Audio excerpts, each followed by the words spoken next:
Assalamualaikum, everybody. Good morning.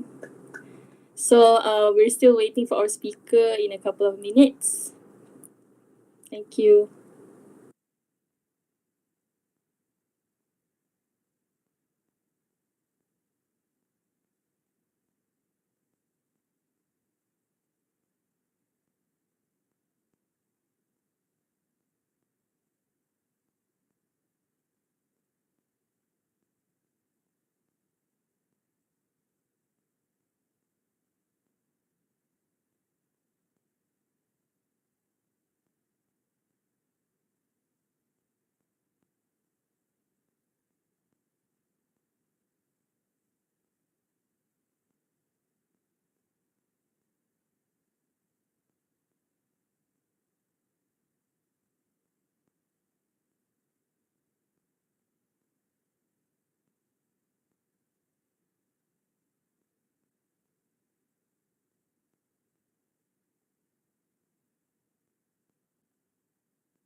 Hello. Hi, Amirul. Hi. Welcome. Thank you. Okay, so how are you? Where are you? Are you at home? Good. I'm at home. Johor Bahru, Okay. JB. Okay, we're still waiting for people to come in. Maybe we'll start in 5 minutes. Is it okay? Right.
Okay, so I think we can start now. Okay, I'll start with some introductions about our speaker today and what our event is all about. So, Assalamualaikum warahmatullahi wabarakatuh, everybody, and a very good morning. So, today we Garisan Studio in collaboration with Arkisa, Architecture Students Association. welcome you to our Suara Kongsi dialogue session where we invite experienced panels from various backgrounds related to the architecture field to share their expertise, experience, also tips and tricks that could benefit us in the future. My name is Adriana and I will be moderating the session today. So for our first episode of Suara Kongsi, Garisan Edition, we bring you Amirul Hakim Jamil, a Malaysian urbanist and architect. Amirul is a diploma, bachelor's and master's graduate of architecture from UTM Skudai Johor. And he is currently doing his PhD in urbanism, also in UTM. At the same time, he is also working alongside UCSI University as an urban design research assistant. He has also just completed his part-time position in APUDG, a planning and urban design group based in Petaling Jaya, and has been doing freelancing consultancy with city councils like Pink City and MBJB. So that sounds really interesting. We hope he can share bits and pieces of his working experiences as an architect and urban planner to us. So for today, the topic that Amirul will be sharing to us is regarding the roles of architect in urban planning. I'm sure that there are lots of new information for us to know through his presentation. So before we start, I would like to welcome our lecturers that are joining us today, our advisor, AR Putri Mayang, and also Encik Azan Arif. So before we start, I would like to remind all participants to mute their microphones to avoid any sound disturbance during the session. And also, we would have a Q&A and discussion sessions after every series of the presentation. So without further ado, let's get started with our session today. The floor is yours, Amirul. Thank you. Hello, hi. Can hear my voice? Sorry, my name's Amiru. I have slightly coughing. I think recover from like a month ago of COVID, but still coughing.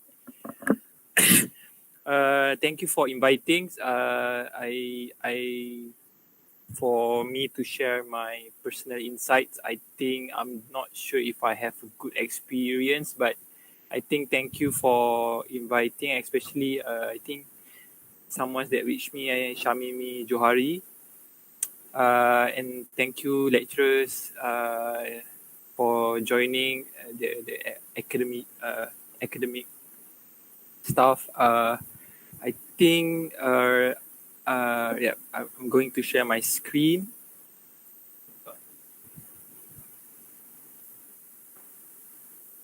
So, okay. Previously, I think Shamimi wanted me to like compare. I think between planners and architect, but I'm afraid that if it's like so, I just changed the idea or the concept or the topics to urban design. So, uh,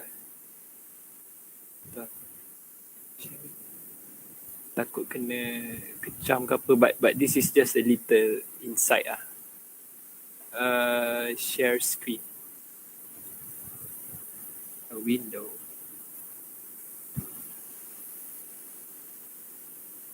Can you see my screen? Yes. Yes, right, into urban design. So,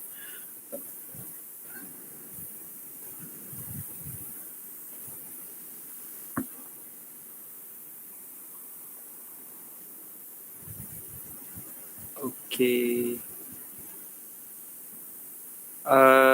So firstly,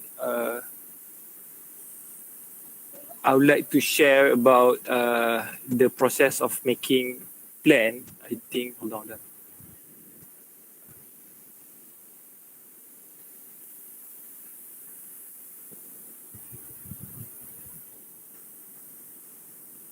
Sorry, sekejap. I want to copy this link.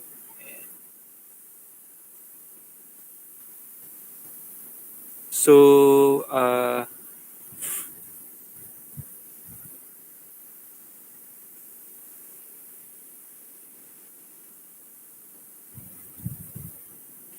So the firstly kita ada national physical plan, and then we have state structure plan, local plan, and then special area plan lah. So I would like to share this just briefly first. So how the process of making plan. Hold on, I think I want to.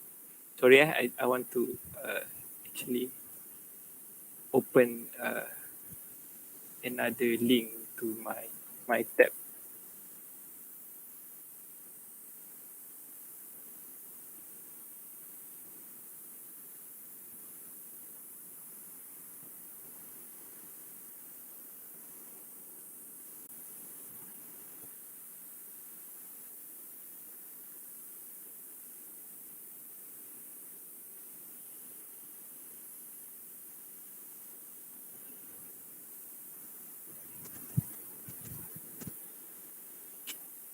So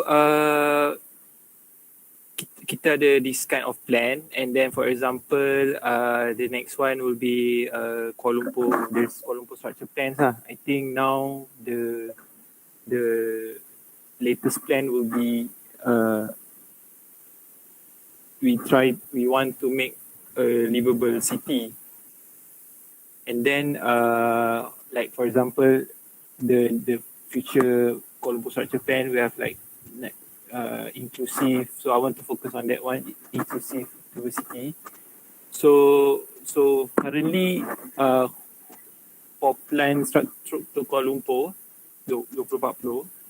So who's understand life, space and environment actually? So landscape architect, ecologists, environmental experts, psychologists and sociologists lah. So I think that's why in current planning we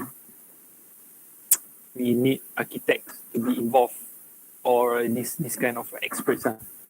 So this is like for example Johor structure plan, because it's dia diperuntukkan dalam Akta Perancangan Bandar dan Desa, and then we example of Johor Baru local plan, like this is 2025 expiring soon, and then this is like part of the reka bentuk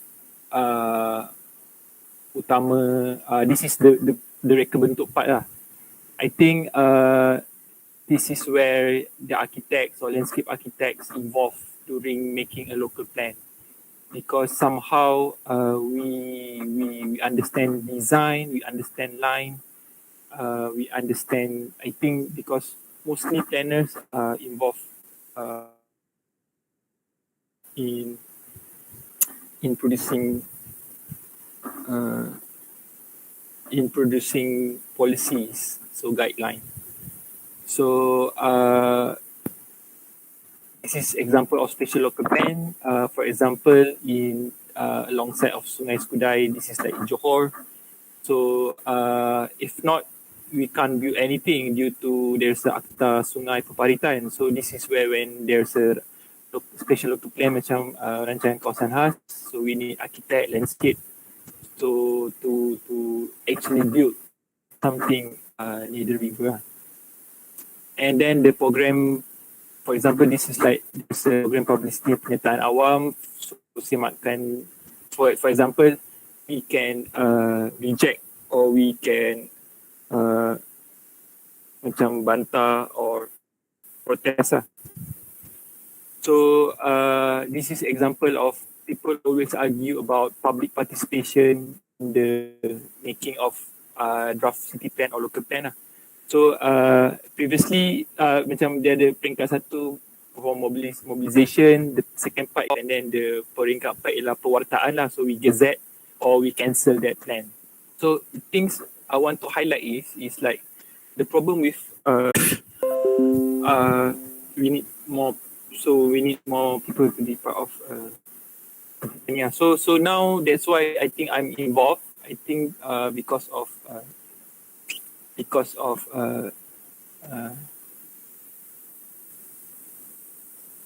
we need they need to understand I think. So I put break first here. So I need some question for my public like stimulant. I think anyone have question yet. Sorry, dia macam I used to be good, okay at presenting, but no, I think is it clear? How do architect involved during the local plan first? Mirul, I'm sorry to interrupt, but tadi you ada nak share about Johor planning ke? Sebab rasa kat tab tu. Johor planning. The first one, if I'm not mistaken. This one ke? You kot, sebab tadi macam your slide tak bergerak.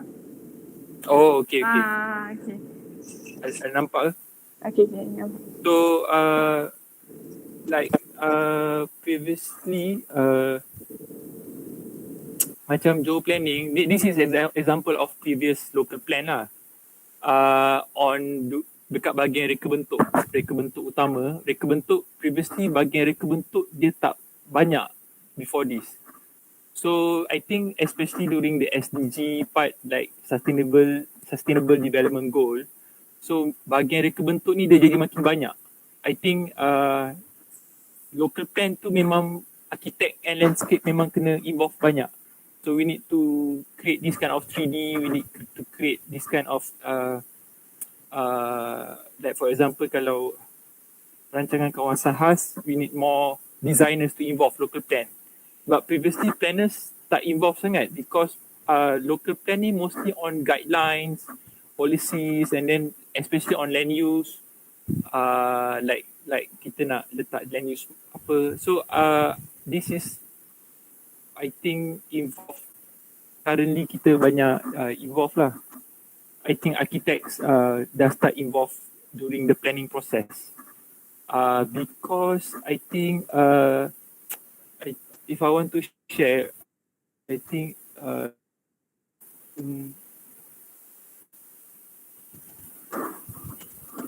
so ada soalan lain ke?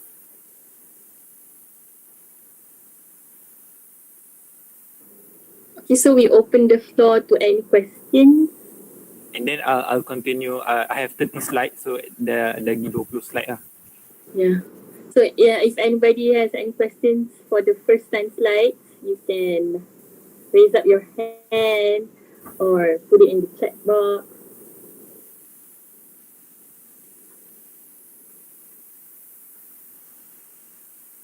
Okay, I'll continue lah. I would like to continue, for example, sorry, terlompat sikit. During my part times, there's a two department in my office. So I thought, so there's a master planning department and then there's a strategic planning department. I thought I'm going to join the master planning department lah, where I involve lots of design and drawing. Tapi rupa-rupanya I involved in strategic planning department. Of course, with my background spacing text, there's a GIS, like there's a 5-6 people doing GIS. So I'm involved in lots of writing process. But I am the only one doing the design. I think I'm doing the one that line.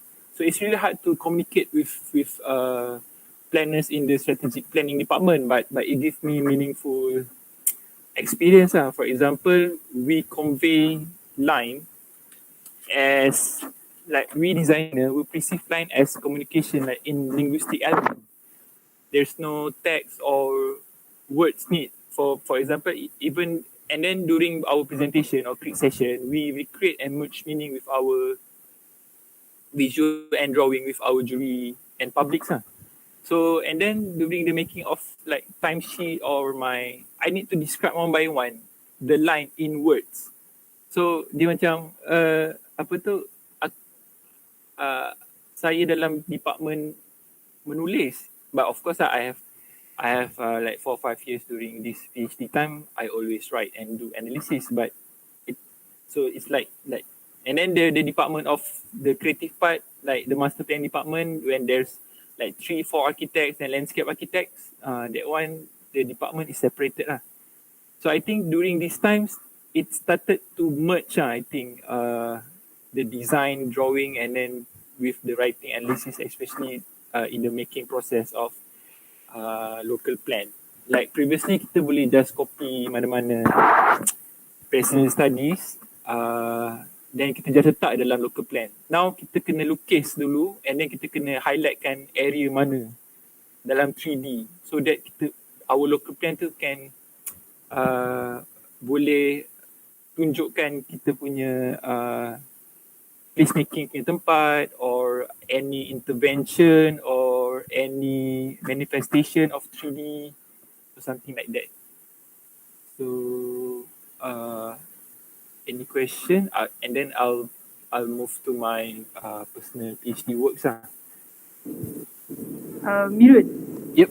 Masa you kerja tu kan, what stigma yang, sebab you bekerja dengan urban planners yang memang graduate urban planners and then diorang memang certified as urban planners. So apa stigma yang mengubah perception you dekat urban planners tersebut, macam in terms of design ke macam tu?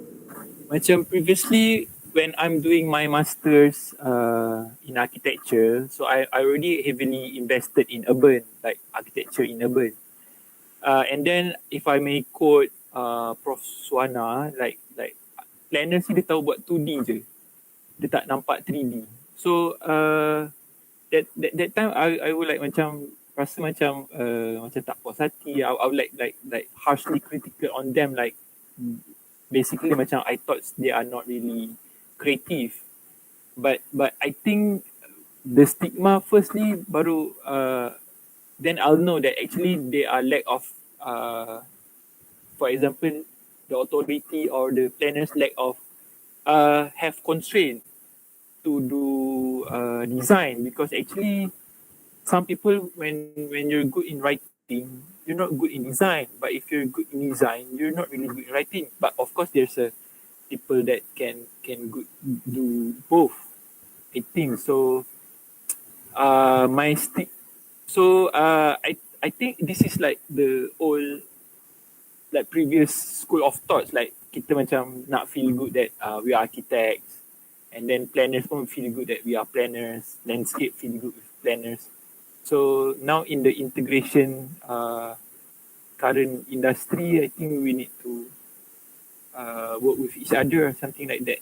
I'm not sure if I'm responding to the question. Okay, Adriana? Yeah, I got one question. You were talking about the problem is always with the transparency or the political influence or specific type of capitalism. So what kinds of issues that you come across with the government ke, with the policy makers ke, that macam there's lots of factors. Sometimes kita selalu terlepas nak object the local plan, and sometimes the local plans will always favourable with certain developments. Contoh macam developments yang disturb our ecosystem, ataupun macam there's a fancy huge mega structures macam artificial islands, especially dekat Johor, nak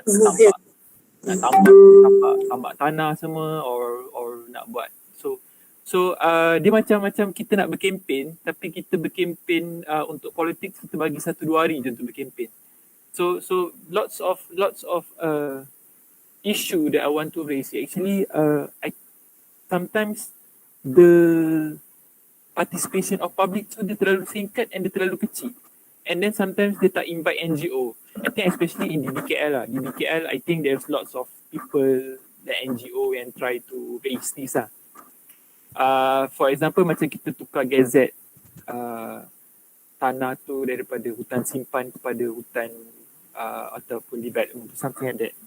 And this is why I can only give lots of opinions regarding Johor because my PhD in JB and I live in Johor. Like for example, we always focus at the place that there's no people, that there's no demographic or there's no density. And then when bila kita tak wartakan dia sebagai rancangan kawasan khas ataupun specific local plan, kita tak boleh buat good placemaking for livability. So selalu tempat tu akan jadi chaos ataupun tempat tu jadi not friendly lah. I think if I want to relate to because we need livable space, especially for our mental health. Because when I'm doing my PhD, touches on activities outdoors, mental health memang sangat, kita pun tahu kan kalau lockdown dia affect our mental health. So at least they are stressed, tak kisah kids or teenagers or adult, so something like that. So this is why I want to raise during the public participation lah. And like for example, when I like specific type of capitalism is like kita terlalu busy dengan kita punya work over times. It's not really healthy. So we forgot to be part of social movement. We forgot to be part of any activism. We forgot to be contributing back to society. Because kita punya working culture, I think maybe this is due to third world economy kind of things. But I think we can do better, especially with this after COVID. I hope that respond to your question. Sorry, I need question for external stimulant. If it's okay, I'll continue my slide. Amirul ada request Okay. to apa tu? Full viewkan you punya slide because tak berapa jelas. Boleh. Thank you. Sekejap, sorry, boleh, sorry, apa ni, Amirul, hi, I'm Hi. Putri. Okay, Amirul, tadi you mention pasal apa ni, you, apa ni, what do you call it, you based dekat strategic planning department, betul? Ya, betul. Correct? But just apa ni, wondering, yeah, how does this, apa orang kata, between the strategic department dengan, you know, the master planning, how do they actually communicate? Sometimes there's a passive and aggressive jugalah. I mean because both have different projects. Right. Meaning that strategic departments project dia lain and their cash flow also different. I don't want to be too criticized lah if takut kalau diorang my office tengok. I think because there's a difference in terms of hiring process and project and cash flow. So I think they both busy with their own. So I think macam for example during kalau dekat strategic planning, dorang makan kertas lah. Dorang buat draft 200 muka surat lepas tu buang. Buat 300 muka surat and then dorang buang the writing. But strategic planning tak, semua main 3D, semua main master plan. And then strategic planning ni sometimes people dia subjective punya, I think dorang punya behavior pun different. I think culture, I think in like master planning during the creative part, people seems like moody, emotional. But strategic planning, diorang lebih on corporate life punya. I think I'm just there for like several months, but I think I've like sometimes I describe something like that lah. Alright. And So the information they transfer lah. Yeah, good. the transfer lah between the head of departments tu and the associate, they do transfer lah. Alright. So I'm feeling the strategic planning. I did ask them, because there's a 4 or 5 architects in your company, kenapa tak ada satu orang pun boleh transfer the creative part or the drawing part? And then they said they are too busy and whatnot. So and of course lah, in my department I cannot get the crits. Memang susah. Diorang tak boleh crit my design. Diorang cakap buat lah, and then sometimes 1 month tu there's no input. I just produce lah sampai diorang cakap cantik. I think that's my, but of course it's really meaningful lah. Alright. Okay. Yeah, thank you. I continue. Is it okay? So this is like part of my PhD progress study.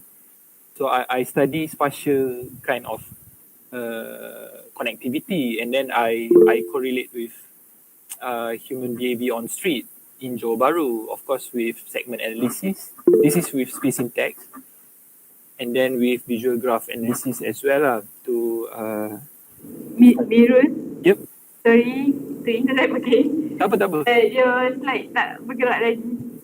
Oh, I think there's the internet. Oh, okay, sure, sorry. Stop Dah. stop sharing. Hold on. Share again.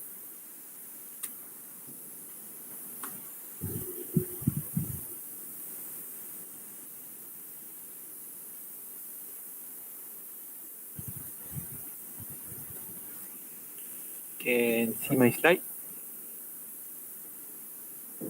Okay, dah. So this is my part of PhD progress, like doing space syntax, segment analysis. So I correlate with numbers of people, human activities on street, and then I overlap with visual graph analysis for the visibility factors So pemandangan manusia, then how they perform outdoor activities. So there's optional activities, necessary activities, and resultant activities something like that. I think I'll explain this one later. So this is one of the personal proposal. So because JB, although it is small next to Singapore, but the spatial configuration always keep shifting because of like changes of like causeway to Singapore, Tambah, and then there's so many things. This one is my simulation for segment analysis using space syntax. There's like if I introduce one line, what happened? So be mindful. This is not the real time data like we can like we see in GPS from Google Map. This is like a simulation of graph mathematical values. And hold on. And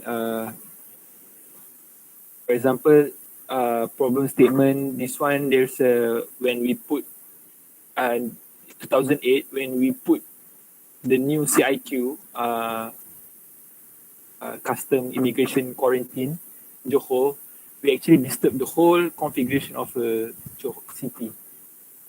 And then like historical, it used to be okay, the configuration, there's a high density of people on JB city center, and then when they shift to Larkin, they when we started to change the street connectivity or we remove the demographic, actually the problem happens. Like for example, we have wet market in the city actually, and then we change it to shopping mall. There's no flat lumba kuda. Like this is my personal works when I compare the current topology with the previous topology. So due to these partial configuration changes, I think there's a mixed match in the typology of the building, and that's why it's resulted in like homeless issue, abandoned buildings, something. And then when we do space syntax also, most of previous planners assume that JBCC is actually a city center. It's not. It's just an interface to Singapore. The real city center is actually at Tebrau, like IKEA area, or Bandar Baru Uda, or Bukit Indah, or Skudai. So I think spatial analysis actually works to identify the city's use, something like that. So, and then I would like to introduce this part of like my studies. Like I refer this for my like placemaking proposal for my part-time office previously. Like sometimes we can produce these cheap tactical things. I mean, we just put elements we don't need to have like massive changes in our design, like tak payah nak pecahkan jalan ke apa. We just this is like we just put element of tactical, so we can induce more stationary activity or outdoor activities. I'm sorry, Amirul, your slide is not moving. Okay. I'll stop sharing. I'll share again.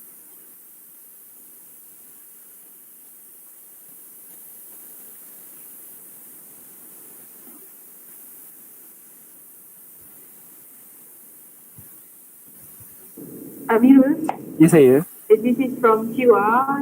Dia kata try to share entire screen. Okay. I'm okay tau for if you get your entire screen. Okay. Cool. If Sorry.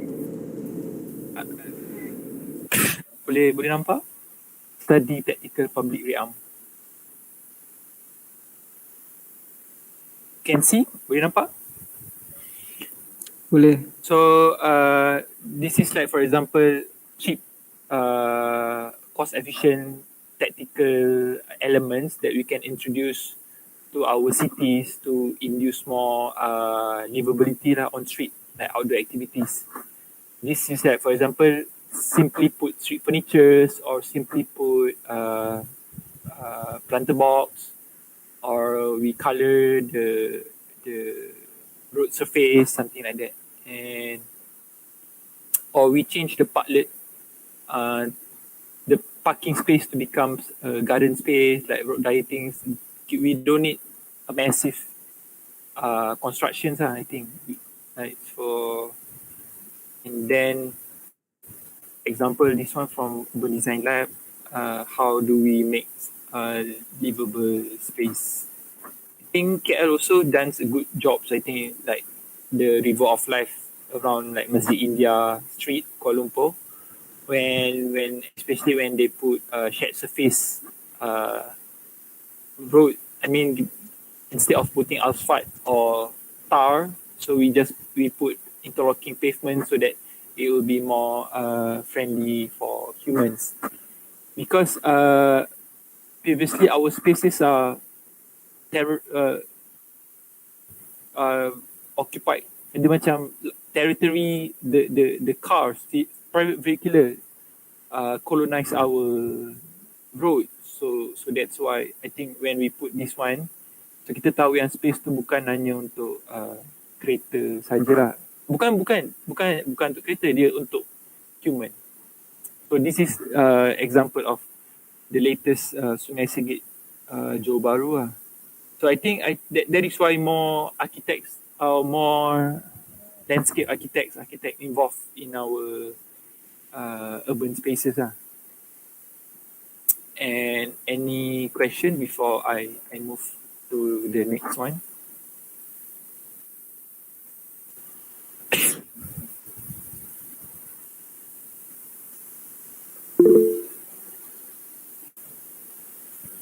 Sorry tau tadi banyak apa tu. Next I will share type of architecture lah that I'll hope that architecture student will produce.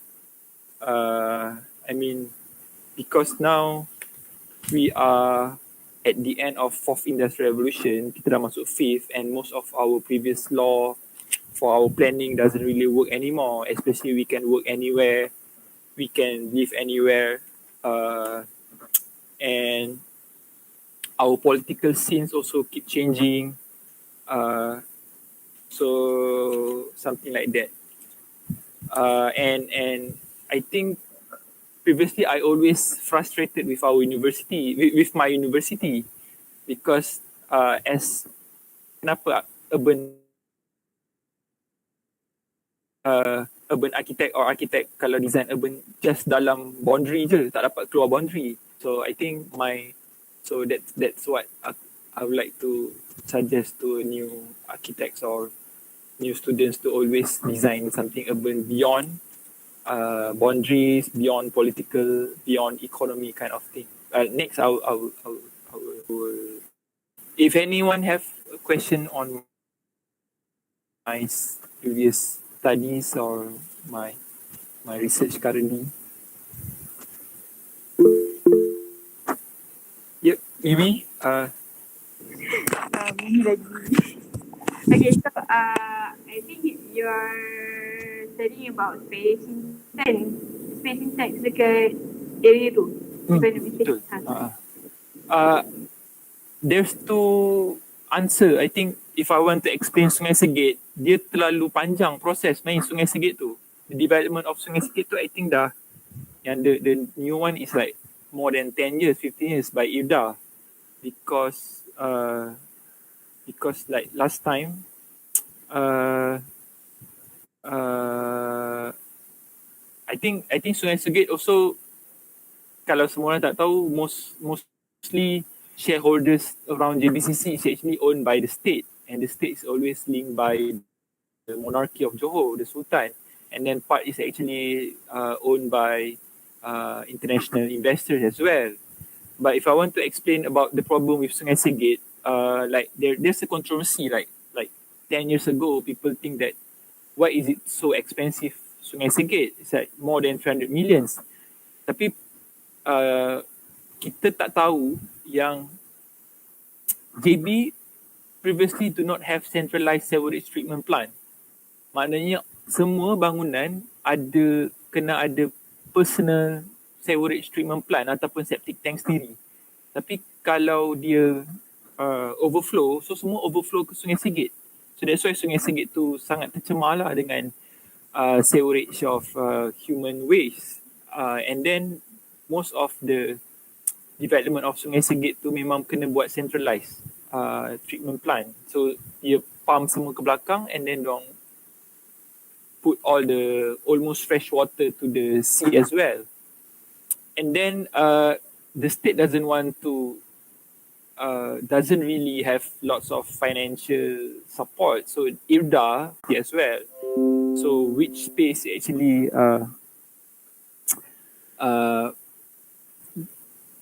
provide better placement for street furnitures, because I think designers, we always like to assume kat mana orang suka duduk or kat mana orang suka involve, tapi we don't have the empirical evidence. Like for example, doing human behavior, most of people like river, like masa mula-mula dulu sungai, kalau personal, kalau orang hisap gum, like they want to get high, the glue sniffing, they like to watch river. So memang banyak dulu orang hisap gum tepi Sungai Segit ataupun kat River of Life in KL. But some people want to drunk. If I ask people like have drink alcohol, they like to see lots of light, kereta, traffic jam. So and then kalau part yang ada undesirable punya hidden place, for example back lanes yang tak ada activities or no good open space, or for example kita put lots of sacred place. This one I interpreted by using VGA, spacing text. People akan kencing or urine. There's like human feces everywhere. Like for example, my personal opinion, like segitiga bersejarah in KL, in downtown, memang is a perfect space untuk homeless to macam kencing rata-rata lah. Actually, I don't have problem with homeless because 2/3 of homeless is suffering from mental health issue. It's not easy to just labeling them as orang yang malas bekerja, because attention span orang pendek. Dia boleh kerja 1-2 jam je sehari and then dia tak berdapat kerja. And all other parts, all people, especially there's a Sungai Segit JBCC, dia ada prostitution place, prostitution or illegal activity, but creating harsh street furnitures or creating harsh streetscape just to control the human behavior, I think it's wrong, because kita need to disperse. But if I show JB previously, JB dia berkembang dia slowly dia sprawl. But now kita dah terlalu banyak strong hedges. So that's why there's a problem with undesirable behavior and abandoned buildings, and this JB Johor Bahru is getting shrink. So okay, I think after responding to this, macam dah jauh pula. Thank you, Mimi. Anyone have a question before I move to the final part of my slides? There's one question dalam chat box tu. From Hazira Abdul Manaf. Hi, I just wanted to get your opinion regarding the livable city. There are certain places that become a donut city, meaning that it's a city where people came in for work during the daytime, but it becomes dead during the night as people go out of the city. This also happened in Melbourne, I think around 1980, if I'm not mistaken. Actually, we can see this around Chinatown, KL. We can spot that there are no residents within the area. In your opinion, how can we make the city deliver a more livable future? Thank you. Actually, I understand. Actually, this is the problem with I think so-called higher people or the economists. They always wanted to focus on the centralizations of the city because of the property price and everything. The thing is, for me, when I do spacing text for like many years, like for 6-7 years, spatial analysis, the city sometimes the city is actually our nature. It's like a system of nature. It's a spatial geography. When we put new connectivity, creating a new connectivity in terms of the nature of the geography of that place. So when we focus lots of the centrality, we forgot that centrality, pusat, tengah or business district, it's not actually a dot. Spatial analysis is good or understanding of spatial connectivity. That is why there's a like a blind spot dah kat tengah. Semua orang lari tak nak duduk tengah because it's so expensive. And in terms of our connectivity like MRT or train, sometimes we just focus on centrality. Kita tak focus on circular line. For example, MRT 1 and MRT 2 will not work if there's no MRT 3.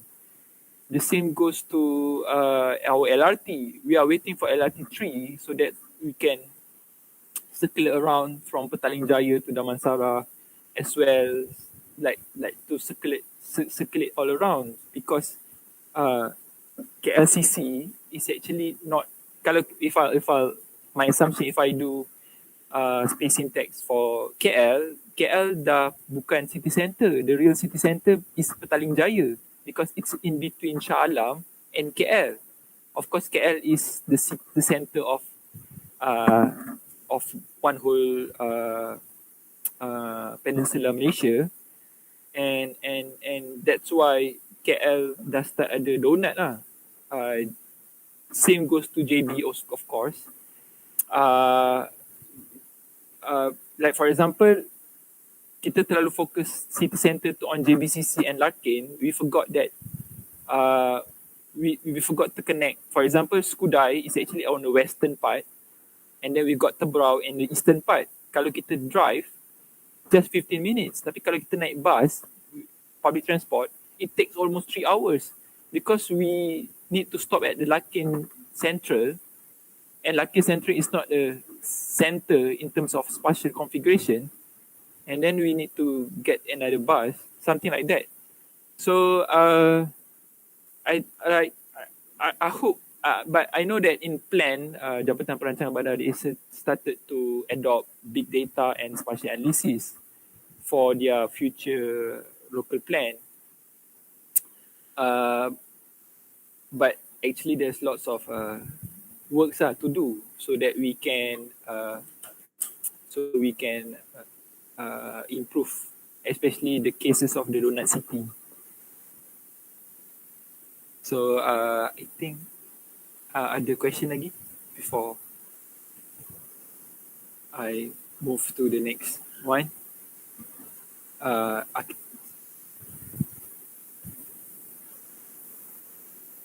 So I'll share. Is it okay? I'll share the next one, so we can.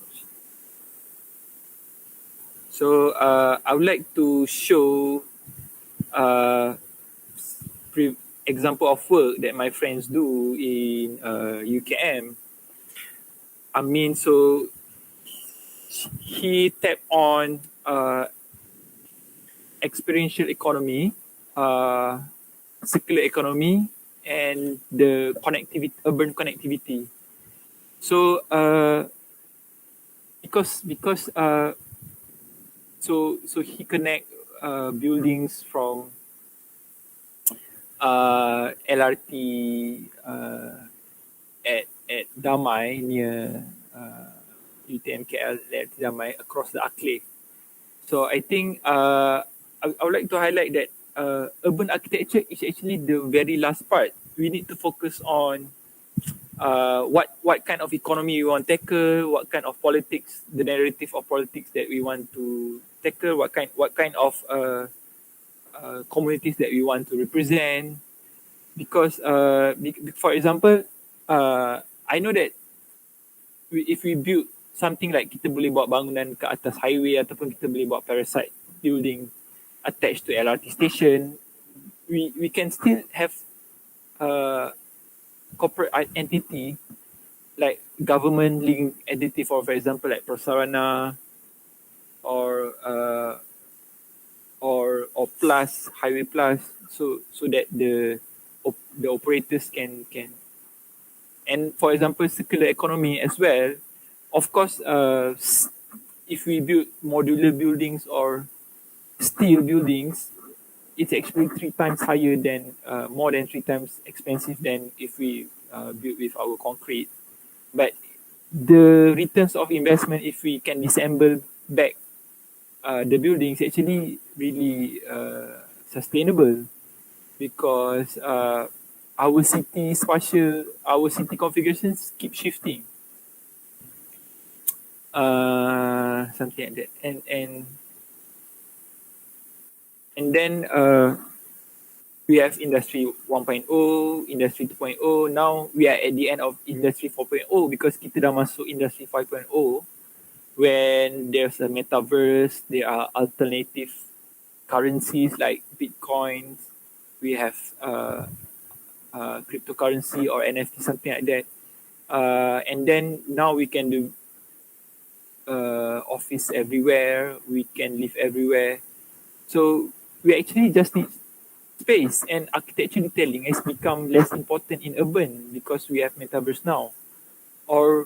And then sometimes we need to go back becoming the real human. So with nature, so what is nature actually? Like from previously, kita separate. Like I think during the Industry 2.0 to 3, in the names of professionalisms, kita separate. Like hospital is one, then use school is different, working space or library they're different. But now kita dah start integrated. Like hospital now becoming like integrate with parks. Even airports now integrates with shopping experience. Library can also integrate with shopping malls. And how do we live? Offices now integrate with our buildings. And some people started to digital nomad. Like we can live like in mobilized architecture. We live in our campers van, or sometimes and in this we can generate our own electricity, solar or something like that. And of course, so and the role of architects now dah start diverse lah. Like for example, this we can also go back to simple buildings that address urban. Like in the olden days, we have 5-foot walkways, shop lots, like this kind of structure. Also, we need architects to actually respond to the surrounding. And like, for example, if we focus on like exponential economy, circular economy, or co-ownership in government, and then kita punya, especially in our politics lah, kita dah start having new laws, we start arguing new laws, we start having new cultures and politics. For example, we started to hear news on there's a weed legalizations for medical, and then we started to argue about child marriage, or we started to argue about the role of to argue about the vernacular school. We started to recreate new kind of market, new types of administrations, and then there's a new high techs of like food synthetic or production in urban farms. We have new energies or like solar kind of things, and then we have alternative currency something. So I hope I think I hope the new students, or I think you guys can produce like new kind of speculative architecture, because we need to start now, because like if we produce RTD or local plans or anything, if we take 10 to 15 years, now it's not about fitting to industry, because university life is actually different. Kita kena find our own manifesto, and for example, even kita create our border of country during Industry 1.0 after World War II, and then now, for example, kita ada space exploration now. The SpaceX almost complete, like try to habit the moons and the Mars. I think that also the new kind of architecture that we want to. I think what I'm trying to say. I think I've always. I think back in the days, like 5-6 years ago, when I graduated in architecture, I was always frustrated. I always frustrated with my lecturers and LAM, especially like CAM sometimes, because they always wants to fit to the industry. But now the industry is changing, but I cannot produce this kind of thing, and I always get angry with overseas graduates, like they can produce speculative or architecture, urban architecture, something like that. So like for example, like in future, there's like lots of future law that we can argue, something like that. So I think if we reflect back, architect, we need to understand life and space first before drawing or making buildings. Because now if we don't understand life or space, I think the role of drawings also, AI can, kita dah ada template, kita boleh copy paste. AI can replace job as an architect as well. Even people that don't formally train as an architect, if they internship in office for 2-3 months, they can also produce drawings. So I think that's all. If you have question, or if anyone have inputs to share as well, comments, I would love to hear, because there's lots of things for me to learn as well.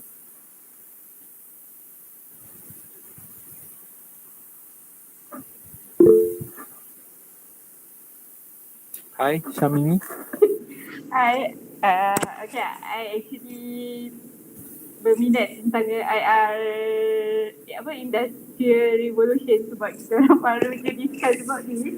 Okay. So, don't you think IR 4.0 to IR 5.0 tu terlalu pantas? Sebab if I'm not mistaken, IR 4.0 is starting in Malaysia at 2018.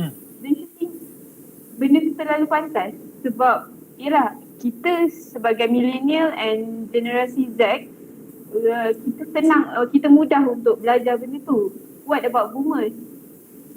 Kesian dekat diorang to adapt the technology and some. So what do you think?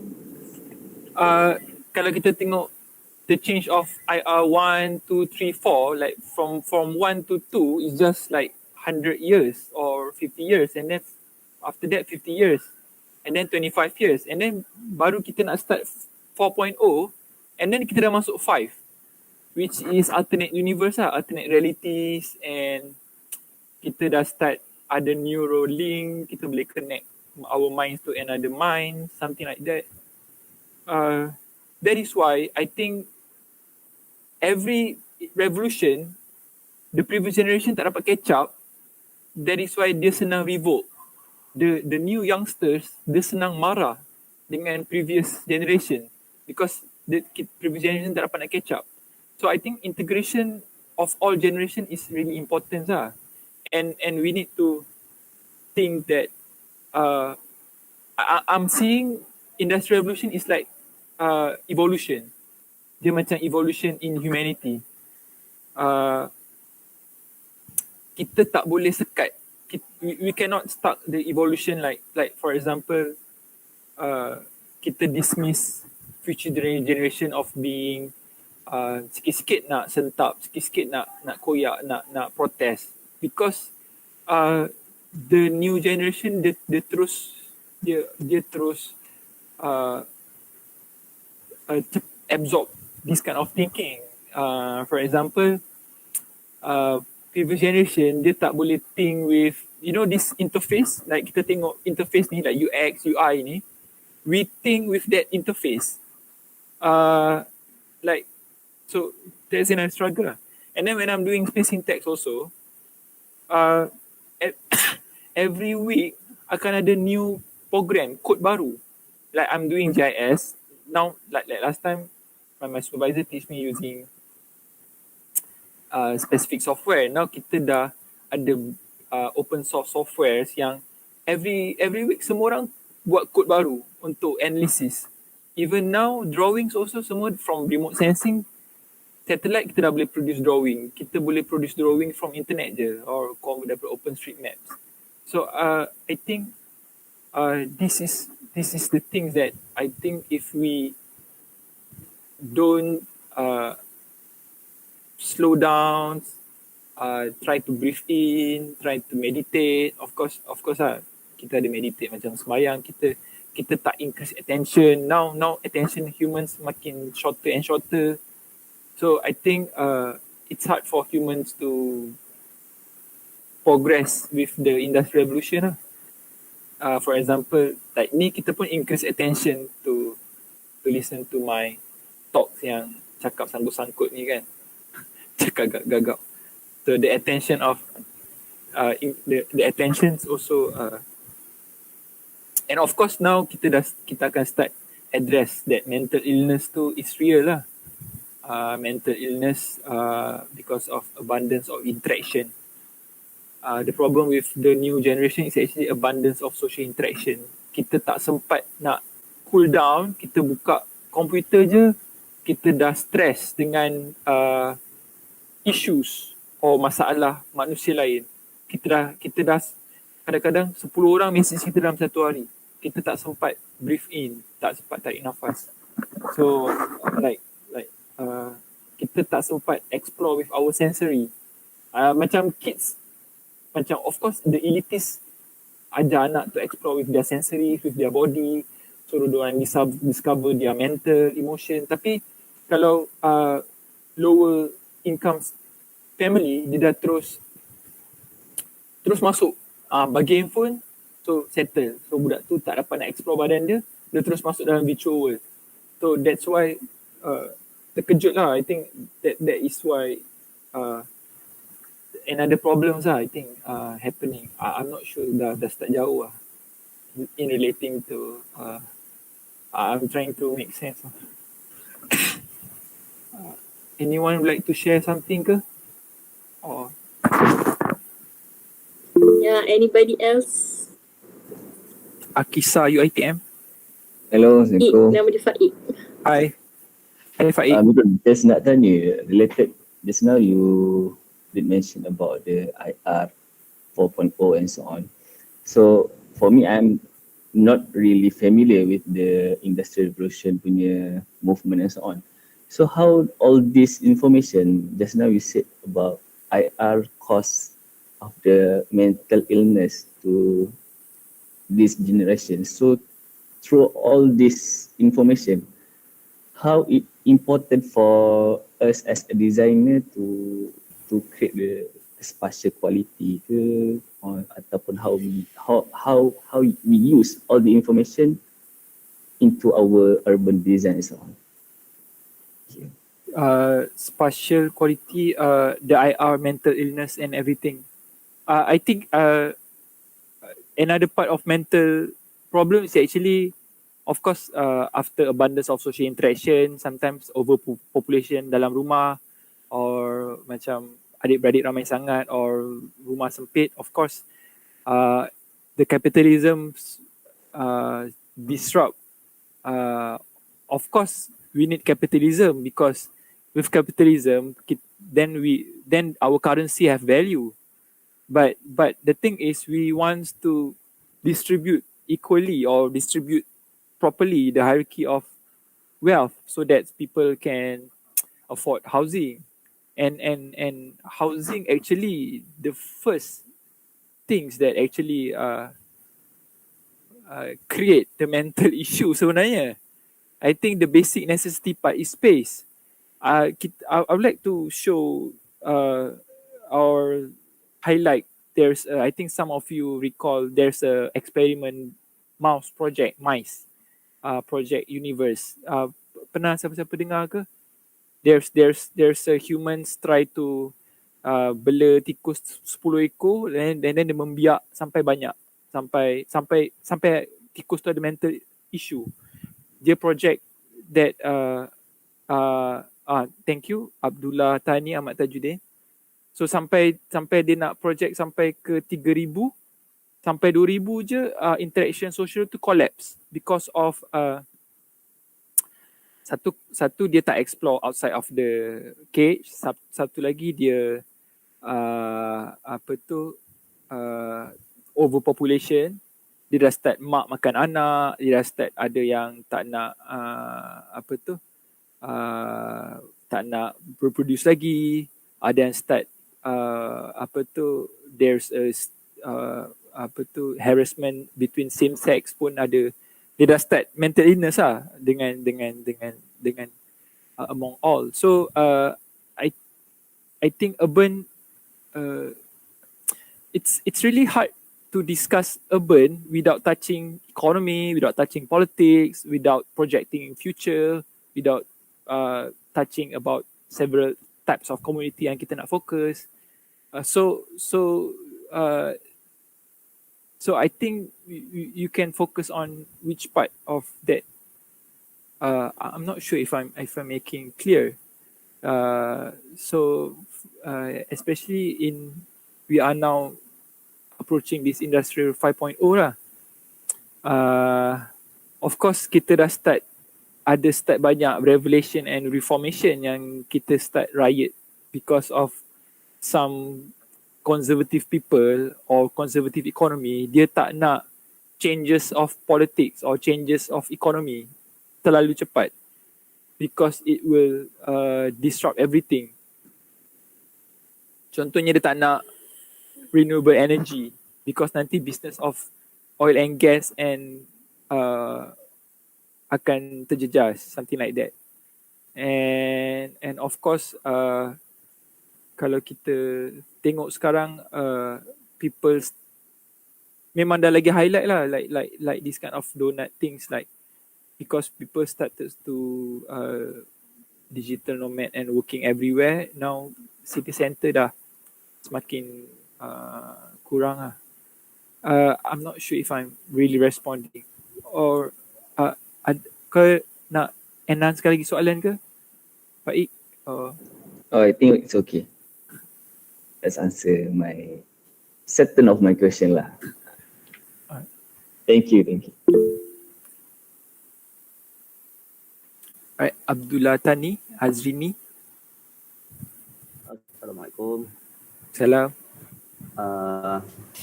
Saya punya soalan dia lebih kepada subjek. Soalan tu adalah dunia digital dan architecture lah.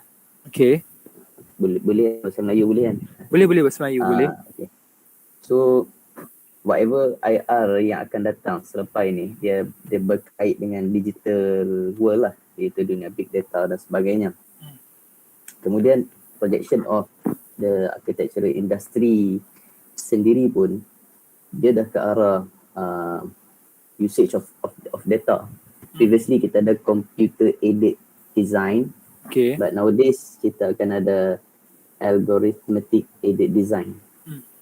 So then previously people just draw in using AutoCAD, tapi sekarang kita ada BIM, Building Information Modeling, which harnesses lots of data lah. Namun bagaimana as a student kita nak approach this subject dan pada masa yang sama satisfy the spatial and physical realm of architecture. Sebab the digital dia something yang intangible so-called lah. There's two things that I would like to thank you for the question or the idea. There's two things that I would like to highlight that actually macam highlight some now kita ada BIM, like dia ada banyak layers kan, like kita ada all integrated in one model. Sometimes contract procurements pun boleh dalam situ, quantity QS boleh buat dalam BIM, kita boleh buat electrical wiring, semua piping semua dalam situ, sampai kita boleh project human behavior lagi dalam tu, crowd simulation semua. And then of course kita ada macam grasshopper, boleh generate buildings, kita create algorithm tu, and then algorithm tu jadi design process kita, like grasshopper for Rhino, and then kita ada Dynamo for Revit lah. So dia macam algorithm based of thinking. I would like to suggest that enhance that. I think kita kena feel. I think we need to have more empathy, or kita kena understand. Like for example, to create algorithm, of course, technologies in future would like to replicate empathy in terms of AI, so that we can empathy AI tu, emotional tu boleh terus masukkan dalam ni. Tapi I would like to suggest highlight that emotion dia ada regulation in terms of kita punya hormones. Hormones kita, like kita ada dopamine, serotonin, kita ada endorphin, and that of feelings tu boleh buat kita senang sympathize, kita boleh senang menangis, sedih ataupun marah, this kind of thing. So being emotional to designs, I think is important, so that kita perceive life. Kita is like I'm not sure if it's artistic kind of thinking, or something orang kata ni terlalu hippies ke apa kan. Or another part is, I think architects, we are just part of society je. Kita part of nature. Kita tak boleh ada ego yang kita macam ada Tuhan, we are like God, or like kita macam kita nak control one, kita nak macam kita ada that, what's the word of it,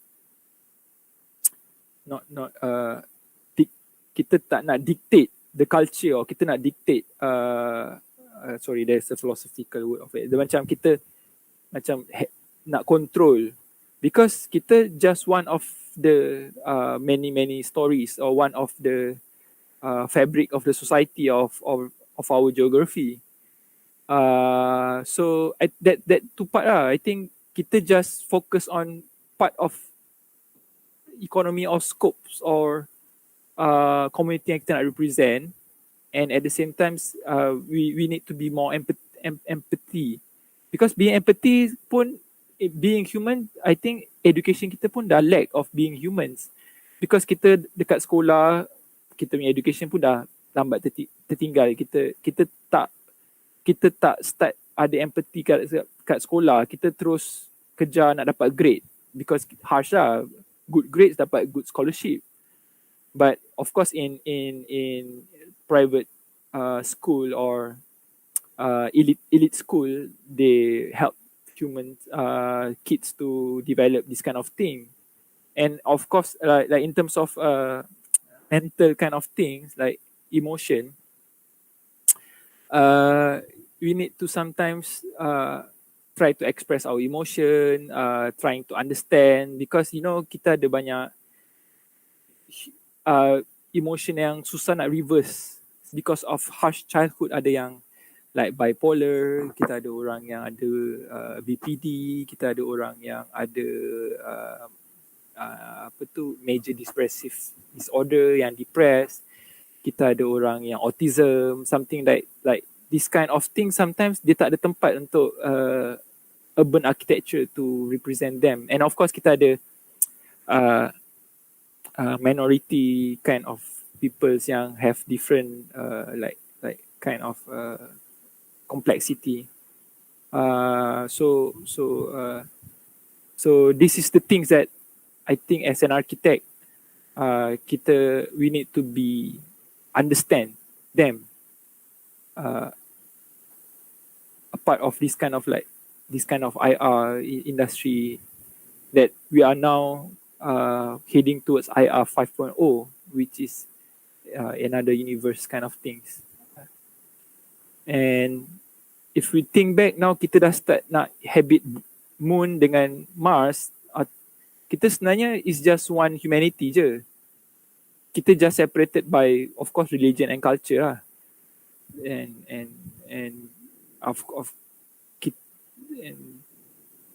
sorry, I takut tak make sense pula nanti, makin panjang. Ada soalan Hazrini Thank you for the question just now.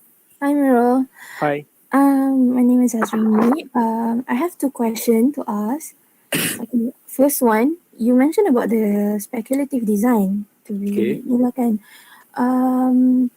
From your opinion, okay, somehow like macam in my job scope, I kind of after graduated tu I macam kind of have high anticipation lah about speculative design to be implemented into my job scope, which is in disaster risk reduction management. So when I go into my job scope tu, kind of feel frustrated because of I found out benda tu macam now is hard, is a long way process for the local authority ataupun our governance untuk accept the speculative design yang macam that kind of disaster management kind of thing. So and macam I think that this disaster management kind of thing tu macam has been proposed lah in our architecture punya field kan, from previous punya design. So I rasa macam cakap in your opinion, how you macam mana cakap your point of view, macam mana governments ataupun local authority to accept kita punya kind of that speculative design tu. And then the second one would be I believe you are a GIS punya specimen tag punya expert. I have interest to learn on the GIS punya software lah, but when I have a conversation with my superior, he mentioned that GIS software is kind of has been used like a long time ago. So do you think it's still relevant to be used in our field of study? Okay, thank you. Thank you. Thank you for the if I may ask, disaster management is what specific? Macam building resilience ke, or disaster in terms of macam flood ke? Yeah, flood. The more to flood things. So there's a problem in terms of like producing speculative design for the authority to accept, is it? Yeah, because it takes like a long way process for them to macam we have to, when we propose something like kind of a policy, benda tu kan kena naik parliament to be approved and all that. And in my opinion, I find it macam the process macam stop halfway je tau. Macam kita punya initiative benda tu. So macam yelah, it kind of mix with the politics kind of thing kan. But put aside on the tu, then macam anyway, macam I understand, but I think our politics have problems. I think kita akan ada politics embargo. I think politics halt, pause. Politik kita akan terhenti sekejap. I think for the past 2-3 years ni, because kita tak stable. Like for example, kita nak engage with Kementerian Perumahan KPKT so that dia boleh help with macam kelulusan bangunan or kelulusan bomba. Tapi dia sentiasa bertukar. Dia sentiasa keep changing, and then they still want to improve. They have problem with democracy lah. For example, now nak buat akta untuk 4 parti pun tak lepas-lepas. Nak buat akta pendanaan politik pun tak lepas lagi. So there's a kita punya undang-undang tu tak dapat nak masuk kat situ sebab kita dia masih lagi nak improve tu. okay. Like previously like 10 years ago, like if we want to do cabin macam container, it's hard to get CCC. But now dah senang because dah ada guideline tu. In terms like for example fire safety, like for or building bylaws untuk cope with like containers, modular buildings or something like that. And the thing is always kita kena always hope for politics to raise this issue lah. Like previously in 2018 or 20 kita ada raise issue in terms of like OSC submissions, like kita masih lagi main hard copy, banyak-banyak hard copy, but like if we see Singapore, they just submit soft copy and the amendment of just soft copy, kita masih lagi. Tapi bila during COVID, digital punya proses okay pula, senang pula. Because this, I think the previous, it needs political will lah. For example, like especially in the state level as well, and of course with the economy support as well, but and something like that. And in terms of GIS tu sebenarnya memang dah lama lah. I think like for the past 20 years GIS dah exist. But now GIS dah integrate with Python, dah integrate with coding. For example, if I'm using QGIS, I'm not really expert in GIS. I'm just a GIS user because now GIS dah boleh generate 3D. Kita boleh terus generate 3D. So like ni benda-benda yang I think 2-3 years here upon I'm graduating in 2016, I started to frustrated macam I don't blame old timers lecturers that teach me yang kena lukis or pergi JUPEM ambil drawing apa semua. But now kita boleh terus generate daripada internet from GIS. Apa tu, now GIS dah ada like tutorial, dah ada open source, like because like another conflict I want to share, like the open source. Kita belum ada macam PAM nak macam digital twin city, like satu Malaysia ada 3D model yang kita boleh terus ambil, yang semua orang incrementally upgrade or enhance. Sebab every school diorang punya expertise masing-masing. Contohnya this school cover this 3D building kat sini urban, tapi this university cover this university ni. But the thing with big data now is it's all about who validate that 3D or who validate that knowledge. Because all informations now kita tak boleh consider all information knowledge, because knowledge is our ability to think or process or digest that data. Siapa yang boleh harness in terms of statistic or anything of that data. So like PAM ke ataupun any all school can and generate together, like kumpulkan semua big data, and then baru kita fokuskan, okay, this school knowledge dia apa because of the expertise dia dekat mana, because dia ada PhD holders, fokus ke apa. So tapi kalau kita share, for example boomers or people yang born in during second industrial revolution or third, memang diorang takut, anxiety. Of course lah, saya selalu stress lah because diorang kata, jangan share Mirul, nanti orang lain buat duit, or orang lain nanti orang lain nanti jual. But this kind of things, open source tu, even I can watch the world by observing in YouTube to study human behaviors or to study perception or do questionnaires from online, something like that. And also satellite imaging sekarang dah ada real time. Kita dah ada I think almost 10,000 satellites revolving around our earth now.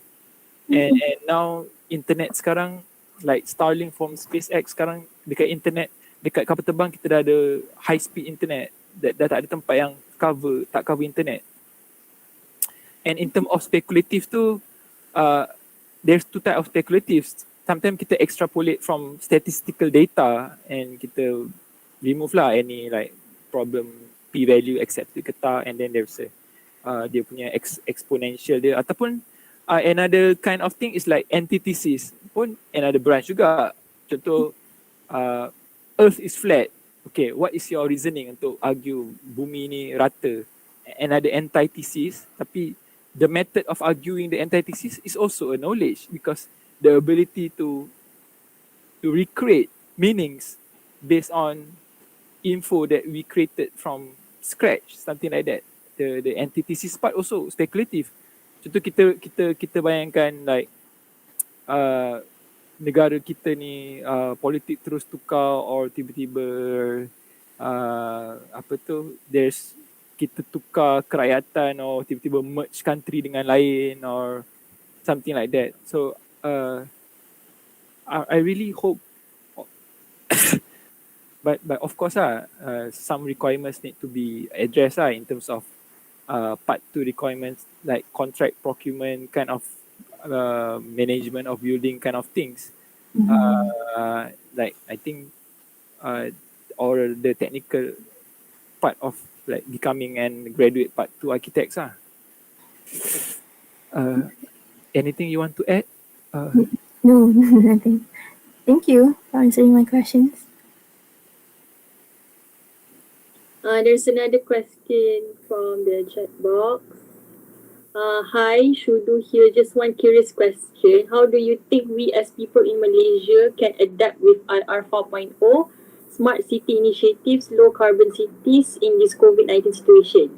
As we know now, our norms are different, like how urban planning can adapt and tackle on the situation in terms of social connectivity, urban design, etc. Thank you. Thank you, Shudu. Question ni terlalu banyak scope. I think I cannot focus which part. I try to focus on smart city first. There's an argument. Should we create smart planning or smart city yang, for example, kita ada real time data yang kita tahu kat mana jam, kat mana ramai orang, or dekat mana parking yang tak ada. So kita can change, or smart regulation that the guidelines can easily change, or for example rate or even kita kena buat smart people, so people can have higher thinking or ability to interact with each other. So something like that. So I think this is quite a lot. I think somehow Malaysia still struggling with the politics and authority kind of thing first. Especially low carbon cities, like low carbon, finding a parking spot also produce lots of carbon. There's another things that I would like to enhance, like kita punya private vehicular ni dia sangat oppressive capitalism, because a city is just a system sebenarnya. Bandar kita ni hanya system. A settlement is just a system. So if you want to move one place to one place, so it's just a system. Like previously, walking is the basic mode of transportation, and then if we focus lots of too much on personal vehicular, kita forgot about bus or train that can actually move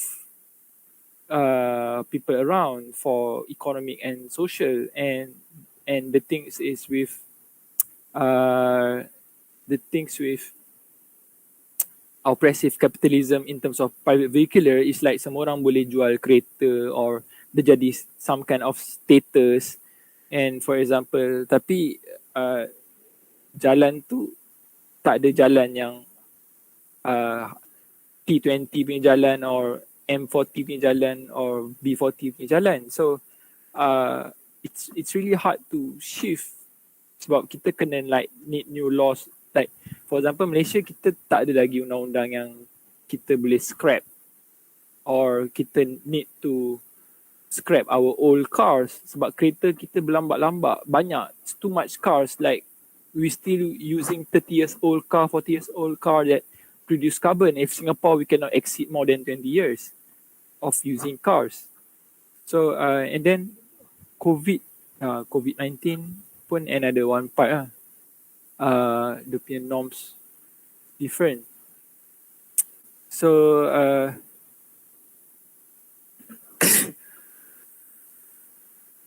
how urban planning can adapt this situation? I think well-being, I think is really important.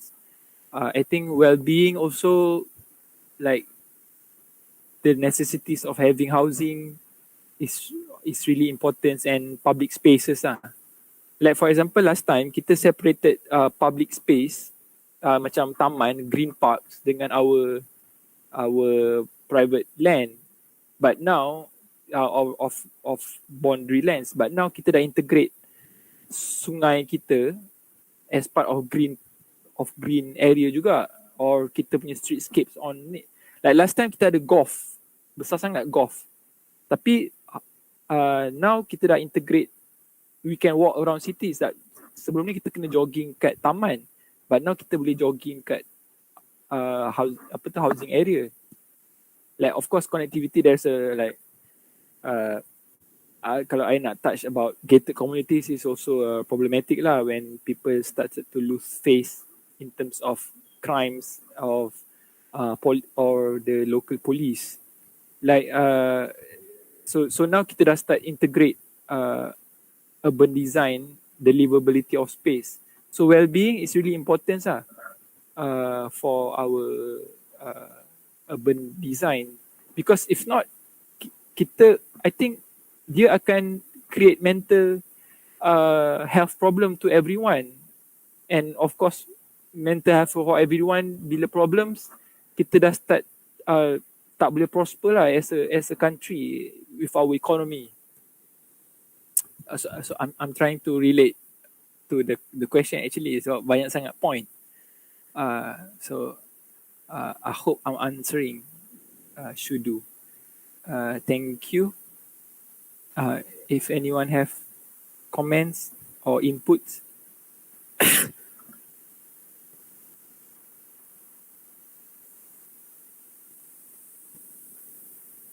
Or anyone have question on, like on me ke, my what currently I'm doing ke.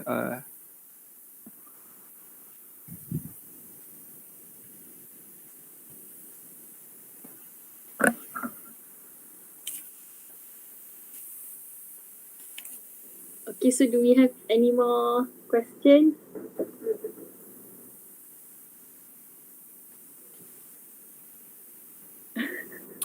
Yep. Soalan chill boleh tak? Boleh. Soalan chill boleh. Amirul, Ham minat movie tak? Dan kalau Ham minat movie, macam mana Ham evaluate satu-satu movie tu? Dan banyak movie yang inspired kita punya architecture, punya journey ni lah. Oh, okay. I like movie yang play with one elements. Macam they started to remove 1-2 elements. For example, macam if you open your eyes, you'll die. Kalau buka mata, mati. ataupun jangan bersuara, ataupun main dengan konsep masa. Macam contohnya, like for example, we can do time as part of our urban design, urban architecture thesis. For example, people perceive time differently because dia involved with our attention. Some people satu hari rasa lama, ada orang yang seminggu rasa sekejap. And the journey of inside buildings and journey with our urban design also involved. And I like sometimes movies yang ada two side of coin, yang macam sometimes the hero is actually the villain, or buildings yang ada create. I don't really like buildings yang macam you know the concept utopia kan, yang kita nak macam kereta terbang or futuristic, because sometimes it's not really depicting the future pun kalau yang futuristic tu, like kereta terbang ke, or like because I think some country dia tak dapat nak second industrial revolution pun tak dapat nak masuk, tapi kita dah masuk ke fifth industrial revolution. Tapi ada country yang masih baru nak masuk third industrial revolution because of capitalisms of boundary punya making lah, because some country dia dah stuck dekat certain geographic problems yang tanamlah apa pun takkan hidup pun tanaman, buatlah bisnes apa pun, ataupun country tu pun dah separated banyak. I like that kind of movies yang macam explain about oppressions ke apa, and then from that movie tu jawapan dah macam tak jadi chill pula. Tapi so I think that kind of movie that I like, or movie yang macam kalau cerita seram, scary movie, I don't like to I'm not favor of watching ghost story. My new genre of scary movie is like mental illness new movie because some people experiencing for example yang dah start ada hallucinations or schizophrenia, then kita imagine being in that body is really scary. So and how do these people move around in our urban spaces? So it's actually create make me think what kind of architecture or urban design that we need to produce, because in a way urban design is actually a big house and our house is actually a small cities and it will affect how we interact or with each other. Dalam rumah pun ada politik dia juga dalam rumah, how location of our spaces in our living space affect our behavior as well. Yep. Jawapan dah macam panjang lah. Tapi terima kasih soalan tu. Soalan chill.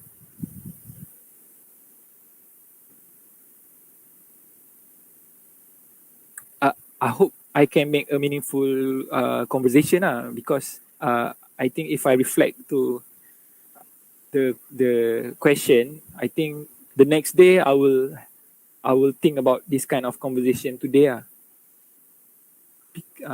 because we are not like last time yang I think the teachers or panel or senior people dictate people, and now the education is about having a meaningful conversation so that we can think maybe next week I'll think saya fikir balik soalan-soalan yang kamu semua dah bagi, so it helped me to produce my future thoughts so thank you for the sharing.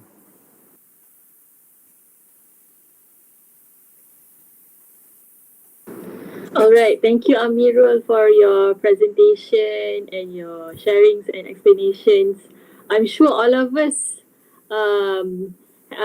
gave us a lot of perspectives on urban design and architecture, IR, and the future, especially speculative architecture. Okay, so if there's nothing else, if there's no questions, then we can proceed to photo session that will be led by Faik. Okay, is that Can everybody open your camera, please? I think that wraps up our session for today. And again, thank you very much, Amirul, for your insights and your sharing sessions. So, Syamimi, apa nak cakap ke?